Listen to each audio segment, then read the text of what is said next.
Those of you who are new here, I love Power Rangers. I'm not ashamed to admit, I loved it as a kid and I love it right now. It is the best live-action superhero series, and if you haven't seen it, I highly recommend it. With that said, it's been around for more than 30 years and they've had an amazing series every year since the 90s. There have been good, bad, amazing, and terrible, so I thought it'd be fun to go through every season and rank them on a tier scale. As always, this is my opinion, and if you like the series I dislike, that's okay. They're just my opinions as a fan. This is how the scaling works. F is the absolute worst, stay away at all cost. D is bad, but you don't want to rip your head off. C is okay, having some good bits and some bad bits. B is good, it could be fun to watch and maybe something you'd like. A is really good, a great season with some minor hiccups. And S is the best ever, must watch, mandatory if you're a fan. There is also a lot of Power Rangers to talk about, so I'm making this a two-parter, eventually putting them together once they're done. With all that said, I'm Rocko from Reading Lore, and let's dive in. By the way, if you enjoyed this video, make sure to like and subscribe.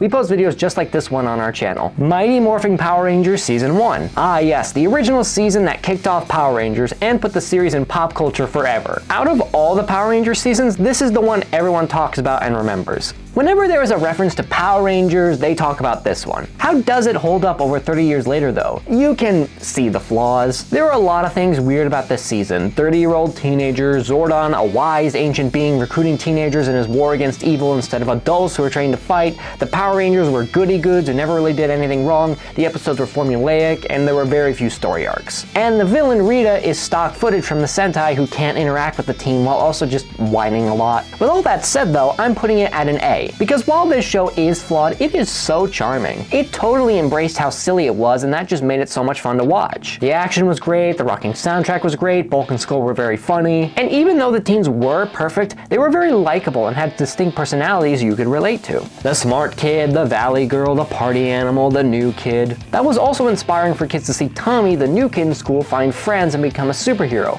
when a lot of kids related to that starting up in new schools. And it was one of the first times kids could see live action superhero fighting in real time on television. Normally you had to go to the movies to see Superman or Spider-Man fight bad guys in live action. The Green with Evil saga was phenomenal. I already made a whole video about that you should check out, and it showed that even though this was a fun show, when it wanted to be serious, it was serious. It showed this series was more than just background noise for kids, that it had characters we could relate to and root for. That's why it's still beloved in the modern day when so many other 90s properties have faded from people's memories. That's why it gets an A. Mighty Morphin Season 2. Season 2, on the other hand, I'm giving a strong B. It introduced Lord Zed as the new antagonist, and he was really cool and scary. It introduced new Zords and new Rangers to the fold as well. They kept the charm going from Season 1 with a whole bunch of great episodes and stories. Zed's introduction as the new terrifying villain, creating new monsters and being more effective than Rita, did work really well. However, he did marry Rita Repulsa later and they became a power couple, and unlike most people, I actually like the two as a couple. We don't usually get a villain couple and their banter was hilarious. We get the new Thunder Zords, which all look great because they were from another Sentai, which is the first instance of Frankensteining two Sentai together. In addition to that, we lost the Green Ranger and gained the White Ranger in a great three-parter. We get 3 new characters, Rocky, Adam, and Aisha, to replace Jason, Zach, and Trini, and we'll save that conversation for another day. Now, the reason this is a little lower on the scale for me is a few reasons, the biggest being the 3 new characters I just mentioned. They aren't bad, but for this in Season 3, they don't really have personalities. They just try to replace the roles of the people who left, and that was a mistake. They would get personalities and character traits later, but in this season, you can see them struggling. I mean, it was like the creative team didn't want to replace them at all. Jokes aside, their introduction was weird, but to be fair, they were in a difficult situation. Also, there was a bunch of multi-parters that really didn't need to be, and it seems like the budget got worse in some spots. Thus, I place it a little lower. Mighty Morphin Season 3. This one probably has the least nostalgia charm out of the first 3 seasons, but even so, I think it's the best of the Mighty Morphin series. First off, I think the villain dynamics of this season are the best of all 3. As in, we get Rita's brother Rito, who I love so much. He's a goofball, but in the best way, while still being a threat to the Rangers. Zed is also at his absolute best as he has to deal with Rita's family of Rito and her father, Master Vile. Seeing this guy deal with his in-laws will kill you as it did me. We also get Ninjor as part of the team, and he is great. A fun character to have around as he acts as either comic relief or a powerhouse for the Rangers. We get the departure of Kimberly as a member of the team, and it was done to perfection. There were so many episodes dedicated to her leaving and sending up Kat to take her place. This should have been the standard for replacing members on the Ranger team. It is one of the best stories the original show did, and that's why I'm putting it at an A. Again, the reason this S isn't S is because of certain things, like again, the new characters don't have personalities yet, and Kat is unfortunately part of that since she just fills the role Kimberly fills, but thankfully she got more shine in later seasons. Alien Rangers. Okay, we need to mention the Alien Rangers miniseries. That was the buffer between Mighty Morphin and Zeo.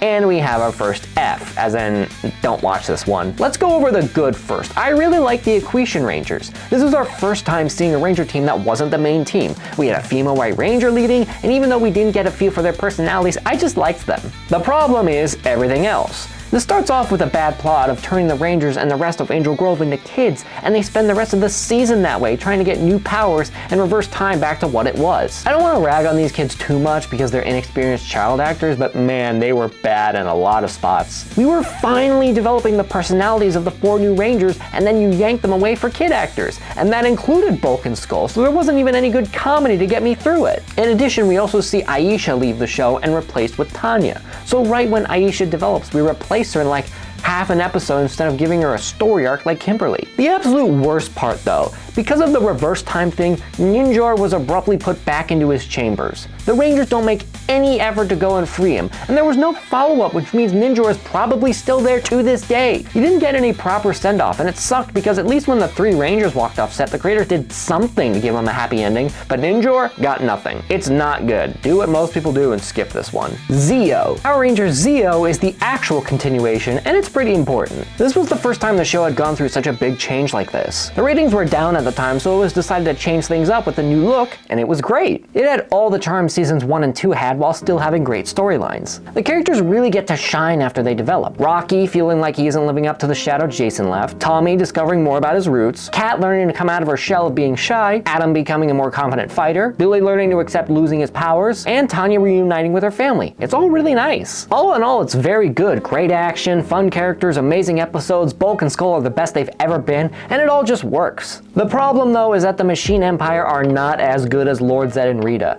I found the pair shenanigans with their RV on the moon much more entertaining than whatever the machines were doing. They aren't bad, but they are kind of generic despite having a strong opening but no follow-up. Also, the Gold Ranger storyline was cool in some spots, but it was also very strange as the writer kept changing things around. But the thing that drags this season down for me was the infamous Dear John letter Kimberly wrote for Tommy. This was one of the worst things the show had ever done. Kimberly, the most famous Pink Ranger, breaking up with her boyfriend over a letter instead of face-to-face. It's bad, and the only reason it was done was because the writers wanted to push Kat and Tommy together, and again, why? Tommy had so much going on all the time, it's sometimes the Tommy Oliver show featuring the Power Rangers. Now, I actually like them as a couple, but why not have Kat form a relationship with Rocky or Adam since they didn't have much going on around this time? And if you're wondering, did we get any follow-up on the Dear John letter or who Kimberly hooked up with? Nope. Not even in the comics. The only thing I could fathom that happened would be Kimberly wanted to live her own life abroad and not drag Tommy down so he wouldn't wait for her, but that's just me spitballing. But even with all that, I still think Zeo is a really good show. I'm giving it an A. Turbo. Okay, we get to the controversial one of the Zordon era. Let's strap in. First off, we have the worst villain we have seen thus far, Divatox, a space pirate who is the least intimidating villain ever. She's not compelling or funny, she just whines a lot when her plans fail. And she doesn't have the common sense to set her explosives to 30 seconds instead of an hour. Her minions are also bad, with Elgar being unfunny comic relief and the other two so forgettable I can't even remember them. We get the car motif this season and it doesn't match with what Power Rangers was like. I get being limited by the Sentai, but couldn't they have just adapted a different Sentai like Jetman so it fit better with the other seasons? Think about this, all the season thus far has been connected very well, so just throwing a Cars motif in there is just kind of strange. The movie was bad and underwhelming, Bulk and Skull are gone for over half the season, Zordon and Alpha leave at the start with the new Mentor and Alpha, who are not good, and it fails to give us conclusions on the Zeo plotline. We also get a new Ranger in the form of a 10-year-old Justin, and this was a mistake. I don't hate him, but he really didn't belong in a show about teenagers with attitude. They also don't do anything with him, and they treat him like he is a teen, and that does not gel well. The other cast members feel like they're forced to hang out with this guy. The reason this was done was because Big Bad Beetleborgs, a show about kids becoming superheroes, was gaining steam, so the creators thought a kid character would bring in new viewers. It did not. My problem is they don't tell a story here. Like, have Justin feel like he can't keep up with the others in battle or something, anything to make it more interesting. Or give an explanation as to why Zordon picked a 12-year-old to be the new Blue Ranger when there were a million better options at the time. Finally, we have the Rush 2-parter to get rid of every member of the team other than Justin, and it is bad. This should have been about the Rangers' life after high school and real-world challenges, and them questioning if they even want to be Rangers anymore. instead of the Rangers running around for 20 episodes before being replaced in a two-parter. Kimberly got 10 episodes devoted to her leaving, and half these new Rangers got introduced in the said two-parter. Now with all that said though, I'm giving Turbo a C. The main reason for that is while there's a lot of bad, there's also a lot of good, mainly after we get the new team. Unlike when Rocky, Adam, or any of the new Rangers showed up, these four had distinct personalities. TJ was a nice guy who really wanted to help others or be a part of something great. Kathy had a bit of a punk rocker feel, Ashley was the curious nice cheerleader girl, and Carlos started out as a bit of a jock but mellowed out as the season went on. The annoying new mentor and Alpha calmed down a bit, plus Divatox was swapped out with her brother Havoc for a while,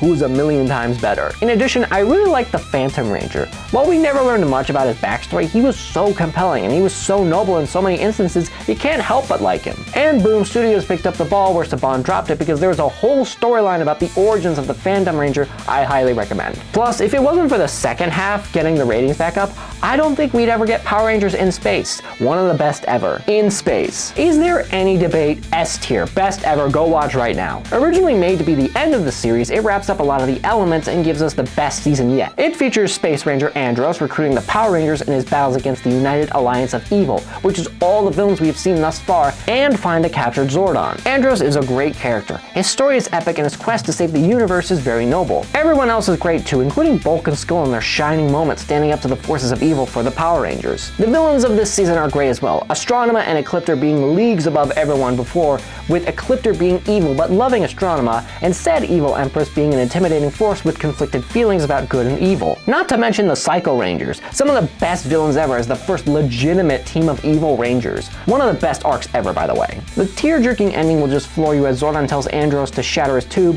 which will unleash a Z-Wave that will take out the Alliance of Evil, and he does this and it's an all-time moment. This was the end of the Zordon era and it was so successful it launched the series into the future when it seemed like it was over. Lost Galaxy. This was the first in the trade-off seasons. Every season they would get a new team and the season would be standalone, existing in the same universe but the Rangers stay away from each other. And this was a good one. Lost Galaxy is a bit strange since the Sentai was jungle themed but the creators wanted to keep the space theme since it did so well before. So the story is about Terra Venture, a domed city traveling through space to search for a new world, Star Trek style. I think this season is really good. A tier. The Lost Galaxy team are great, very likable with their own stories, and the Magnet Defender storyline is both compelling and heartbreaking. The villains are really interesting, most of them following a code of honor and loyalty, putting them above the generic gravelly monsters we're used to seeing. Also, I will say after seeing every Power Rangers season, this is the darkest. The first episode sees the Red Ranger's brother fall to his death, an entire village is killed, bombers, intergalactic slavery, a Ridley Scott alien homage episode, 2 Rangers legitimately dying in battle, and an on-screen child death. I mean, sheesh. Yeah, in RPM the world ends, but overall it's kind of lighthearted and fun.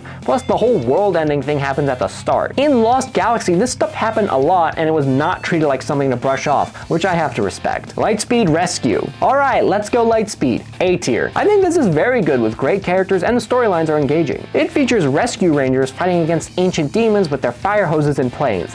I really love this show. For the first time in the series history, we had Rangers made by the US government, and instead of teenagers with attitude, we had adult rescue workers clocking in to save the world. I really like that we went in a different direction, and it makes the season stand out amongst its peers. This is the season to feature the first completely American Power Ranger. Yeah, since the Sentai didn't have a 6th Ranger, they created the Titanium Ranger for this show. I mean, he wasn't in Sentai footage, so they couldn't use him as much, but he's still cool. The coolest member, though, is Carter Grayson as the Red Ranger, arguably the greatest Red Ranger in all of Power Rangers. He is so awesome. If you want to write Superman, base him off this guy. He is the absolute best, as demonstrated many times in the show. This is the same guy who tried to run over a demon in his first fight. This is the same guy who blasted a monster point blank range despite him blowing up 2. This is the same guy who charged up to 2 giant monsters with only his guns at his side and still fought. He is really inspiring, which is why kids who loved and watched the show went on to become firefighters and rescue workers in real life. The only thing that stops this season from being S tier are the villains. They had great design, sure, but they were also very boring, and some of the acting, especially from Vipra, was laughably bad. They were enemies to defeat, nothing more. They don't bring down the season though, which is why it's really good. Highly recommend. Time Force. Yes, S tier easy. This is one of the best ever. The villains, the characters, the stories, the themes, they are all time. This team is one of the absolute best, and that's partially because the cast became best friends and are still friends even to this day. Their acting and team chemistry is the best the show had ever seen, and the standout among them is the Pink Ranger Jen. In the first episode, her fiancé is killed because she failed to hold Rancid, and she has to go back in time and fix her mistake and arrest the criminals. She becomes a tough but closed-off leader, not gelling with Wes's carefree nature. Over time, she learns to forgive herself, accept Wes into her life, and even when her fiancé returns, he was different, so she just accepts things are different. She's tough, cool, relatable, and even was the leader through most of the season. This season shockingly has some themes about racism. Eric the Quantum Ranger thinking all mutants are scum and need to be taken out, but changes his outlook when he realizes this is wrong. Rancid and the other mutants thinking robots are nothing more than slaves and humans are scum for oppressing them. And Frax thinks robots are superior than both of them. Now, they aren't the biggest things about this show, it's more about free will, but they are just some themes, and the fact that they did this at all I have to respect. The villains are also great. Rancid being an intimidating force, his daughter being a delight to follow around, and the bone-chilling reveal of Frax, which I will not spoil. You have to see that for yourself. It is mandatory viewing if you're a Power Rangers fan.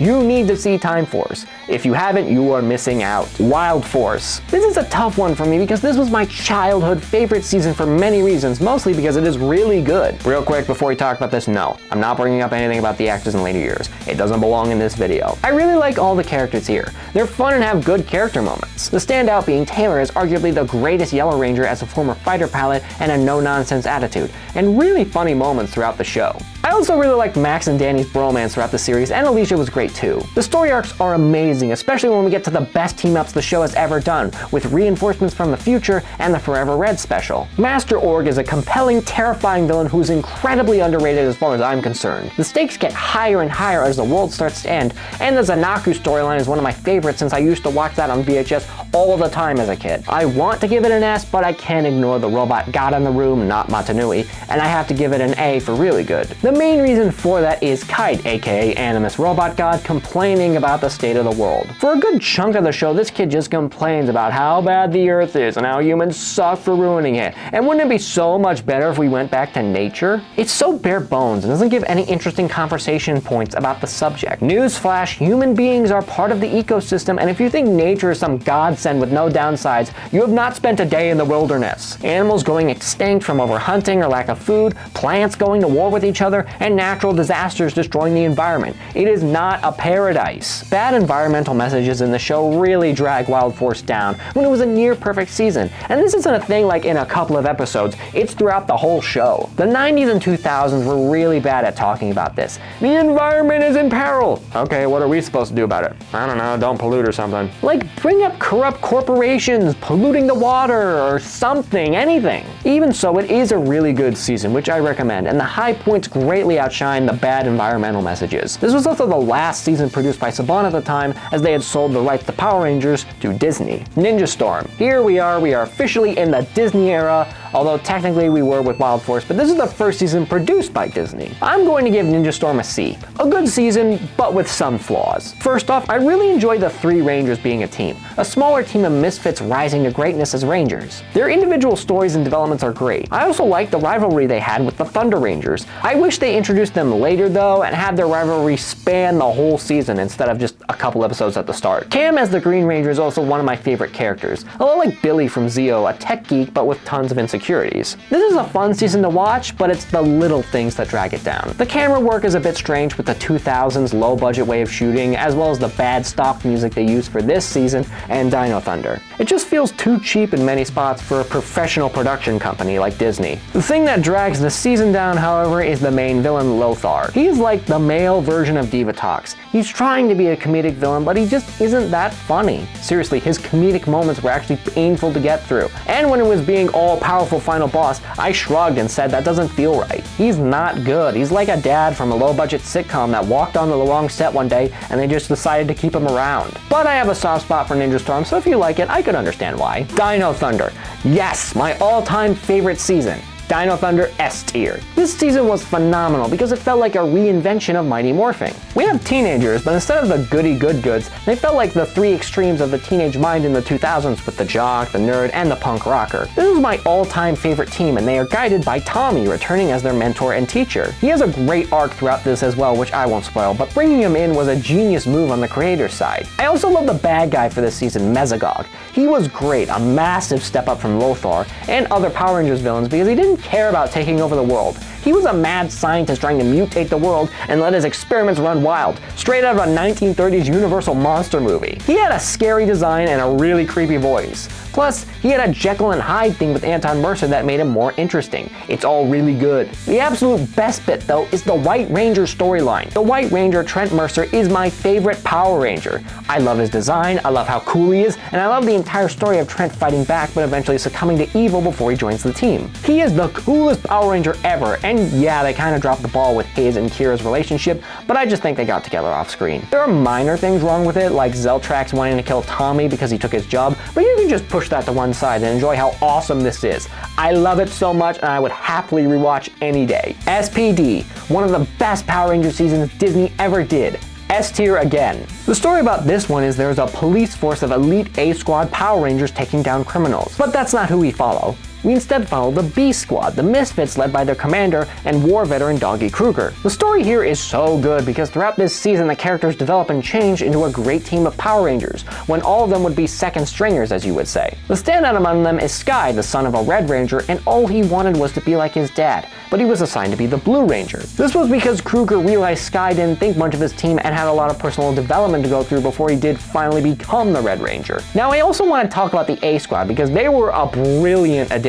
We learned they joined Grum willingly, and that was genius. Because as far as the people of Earth were concerned, they were the Power Rangers. The B Squad we've been following are the backups, the fill-ins, the misfits, and beating the A Squad was their final test to prove they are worthy of being Power Rangers and defending the Earth. Doggy Kruger is one of the best mentors we've ever seen, as a war veteran trying to train and reel in the B Squad, a group of quirky screw-ups, while also accepting his own failures and insecurities. He failed to protect his home planet and was determined to protect his new home. And if you're wondering about the villains, they are great as well. Now there is a little problem because this is the season that makes use of the Kalish explosion. Basically, during this time period, Disney wouldn't let them have explosions in front of the Rangers, so during every fight there would be an explosion behind the Rangers. A zoom-in replay, a slow down before another explosion. It does not look good. It's like every bad guy just missed their shots, but they clearly didn't because the Rangers felt it. It's really weird. If you turn that into a drinking game, you would have died even if it was sips of beer. It happens so much throughout the entire show. This was bad and it gets worse during the rest of the Disney era, but this is where it really started. Even with that though, SPD is a must-watch for Power Rangers fans.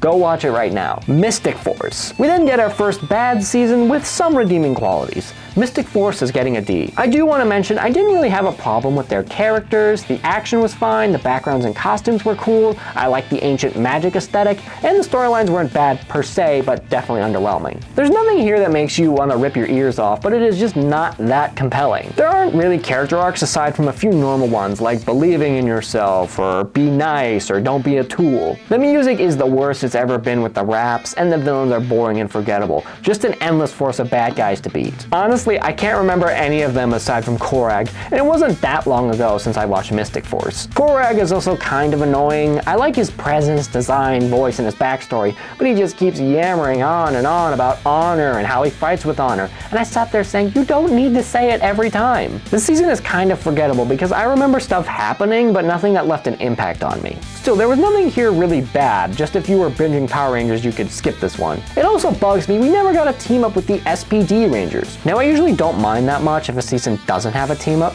but this was a golden opportunity to take a magic-based Ranger team and put them up against a technology-based Ranger team and see how the two Ranger teams interacted. Something like that to this day has never really happened in Power Rangers, and I feel like it's a missed opportunity. The characters are still likable though, and the magic theme is cool, which is why if you did like Mystic Force, I can understand why. and maybe other people found more enjoyment out of this than I did, so I wouldn't mind that much if I went to revisit this season. Operation Overdrive. Compared to this season though, give me Mystic Force any day. Now I want to say, it's not as bad as the fanbase wants to make it out to be. There were things about it that I did like. The feuding villain factions, the effort by the actors, the Fear Cats being reminiscent of the Psycho Rangers in design and attitude, the big twist with the Red Ranger, and the fact that I argue Overdrive gets better by the end. With all that said though, F tier. Nothing worked this season. The concept was a world traveling gimmick where they looked for treasures to get the jewels of the Corona Aurora, and in some spots it is really cool. The problem is we never visit any famous cities or landscapes because of the small budget, and when we do go somewhere exotic, we don't learn anything about anyone's culture or religion, something that should be ingrained with traveling to a new place. The villains in this too are ridiculous. It's like the creators couldn't figure out if they wanted their villains to be overly serious or overly silly. We're supposed to think Moltor and Furious are the biggest bads ever, but then they argue about Moltor's sleigh. Now I personally had no problem with this because I'm a brother and I relate to them, but I could see the issue. I do like the feuding villain factions though. We never really see that to this extent, and I really enjoyed it, because everybody wants the Corona Aurora. But again, the villains were not that great. Compared to the Ranger team though, they are like Mesogog. Sheesh, this fell apart. They are written to be annoying kids even though they're all adults with jobs and responsibilities. And the worst bit is when they do lose their powers for a brief time, they leave the team even though the mission isn't over and they can still help out. And they just act like jerks a lot of the time. I mean, when Mac goes missing and they don't know what happened, they are arguing about if he doesn't come back, who gets dibs on the new Zord. Really?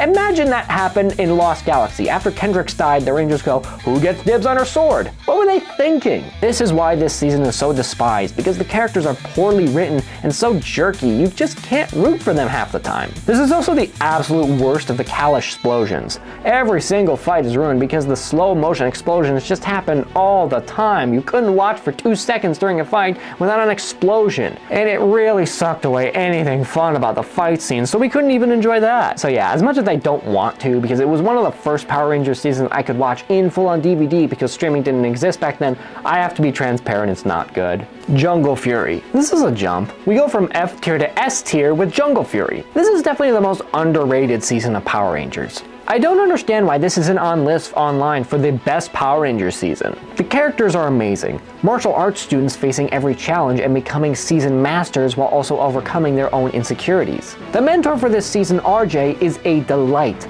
I love how laid back he is, and unlike Ninja Storm, we actually spend a good chunk of time with the team of 3 before RJ joins the battle. The villains are also a massive step up from Overdrive, as we get Jared / Daishi and Camille, who are amazing. I won't go in depth here, but they are enjoyable characters in their own right, and I love the rivalries they have with not only the other Rangers, but the generals of this season. We also get the 5 Fingers of Poison, a team of monsters that feel very similar to the Psycho Rangers, although underdeveloped. Not to mention, we also get 3 more American Rangers with the Spirit Rangers, a nifty new concept. It's just a fun ride from start to finish. And to make it very enjoyable, the fights are a million times better than Overdrive because they're doing all this advanced martial arts stuff in addition to wire work, which improves the fights a lot. The Kalash explosions are reserved and only happen a few times during the show. The most deserved S tier, and I hope other people will see this season. It is great. Okay, that's where we're stopping for today. We are continuing this video on next time. So I'll see you then. Make sure to like and subscribe, and I'll see you all later.